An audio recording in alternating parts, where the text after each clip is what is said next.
Guys आज हम 4 बार chain mechanism detail में स्टडी करने वाले हैं।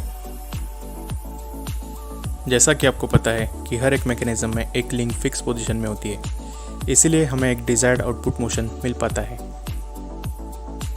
अगर हम अलग अलग लिंक्स फिक्स करके देखेंगे तो हमें डिफरेंट मैकेनिज्म मिलते हैं और उसी को हम इन्वर्जन ऑफ मैकेनिज्म कहते हैं।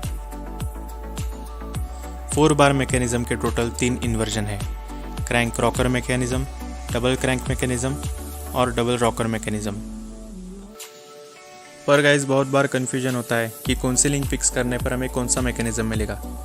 तो गाइस आज हम प्रैक्टिकली हमें कौन सा मैकेनिज्म मिलता है ये हम सॉफ्टवेयर सिमुलेशन में चेक करेंगे। तो सबसे पहले मैं कुछ बेसिक चीज़ें बताना चाहूँगा। जैसे कोई भी लिंक अगर 360 डिग्री रोटेट कर सकती है तो हम उसे क्रैंक बोलते हैं, और कोई भी लिंक अगर पार्शियली रोटेट हो रही है तो हम उसे लीवर या रॉकर कहते हैं।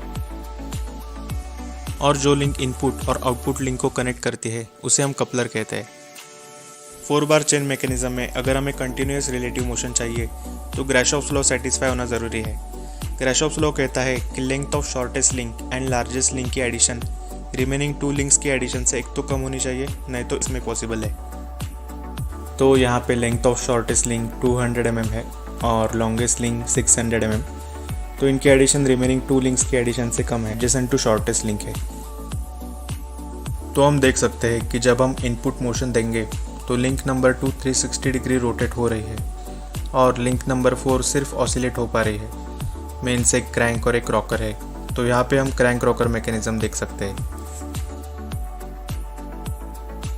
सिमिलरली लिंक नंबर 3 भी एडजेसेंट लिंक है, तो अगर हम उसे फिक्स करके देखेंगे तो हमें सेम ही रिजल्ट मिलेगा।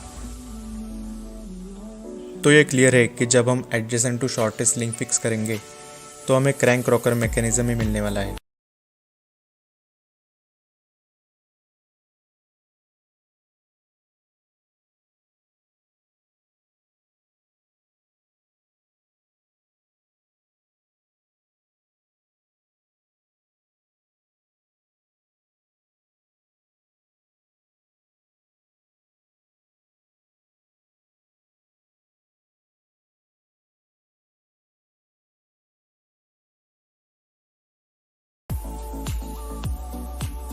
Application of crank rocker mechanism is beam engine.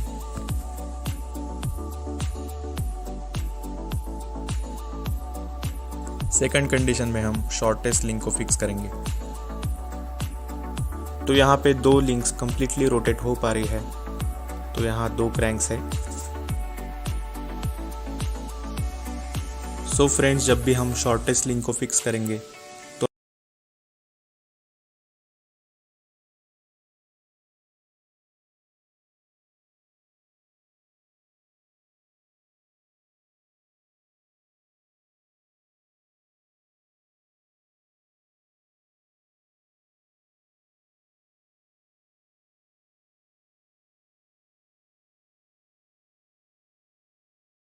तो हमें डबल क्रैंक मैकेनिज्म मिलेगा।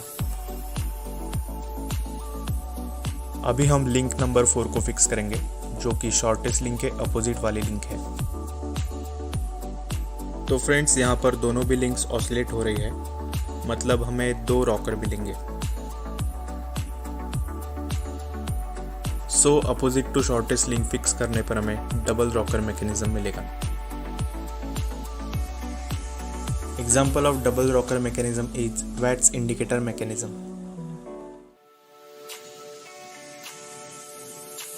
तो फ्रेंड्स, फॉर एग्जाम्पल अगर एडिशन इक्वल हो तो ग्राशॉफ्स लॉ सेटिस्फाई होगा, और अभी हमने जो कंडीशंस देखी है वो सेम मैकेनिज्म हमें मिलेंगे। बट अगर लेंथ सिमिलर हो, मतलब 2 लिंक्स हैविंग सेम लेंथ, ऐसा कुछ पैटर्न होगा। पैरेललोग्राम कंडीशन में अगर कोई भी लिंक फिक्स करेंगे तो हमें डबल क्रैंक मैकेनिज्म ही मिलने वाला है।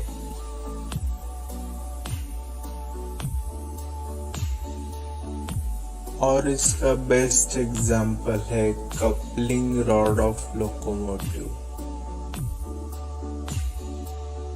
रेलवे के जो व्हील्स होते हैं वहां पे इस मैकेनिज्म का यूज होता है।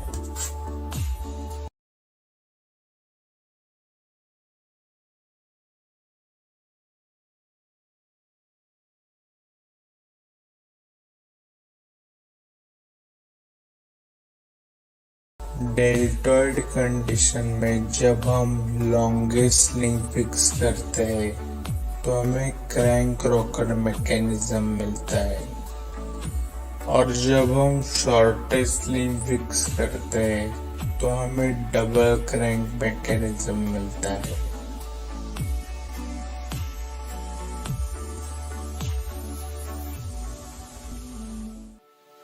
जब लेंथ ऑफ स्मॉलेस्ट लिंक और लॉन्गेस्ट लिंक की एडिशन रिमेनिंग 2 लिंक्स की एडिशन से ज़्यादा होगी तो ग्राशॉफ्स लॉ सेटिस्फाई नहीं होगा, और अगर इस केस में हम कोई भी लिंक फिक्स करेंगे तो हमें डबल रॉकर मैकेनिज्म ही मिलेगा।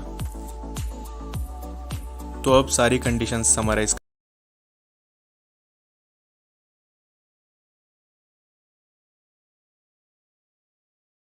डबल क्रैंक मैकेनिज्म मिलता है। Adjacent to smallest link fix करने पर हमें क्रैंक रॉकर मैकेनिज्म मिलता है, और जब opposite to smallest link fix करेंगे तो हमें डबल रॉकर मैकेनिज्म मिलता है। जब लेंथ सिमिलर हो तो पैरेललोग्राम कंडीशन में अगर हम कोई भी लिंक फिक्स करेंगे तो हमें डबल क्रैंक मैकेनिज्म मिलेगा, और डेल्टॉइड कंडीशन में स्मॉलेस्ट लिंक फिक्स करने पर हमें डबल क्रैंक मैकेनिज्म मिलेगा, और जब हम लॉन्गेस्ट लिंक फिक्स करते हैं तो हमें क्रैंक रॉकर मैकेनिज्म मिलता है। एंड जब ग्राशॉफ्स लॉ सेटिस्फाई नहीं होगा तो कोई भी लिंक फिक्स करने पर हमें डबल रॉकर मैकेनिज्म ही मिलने वाला है।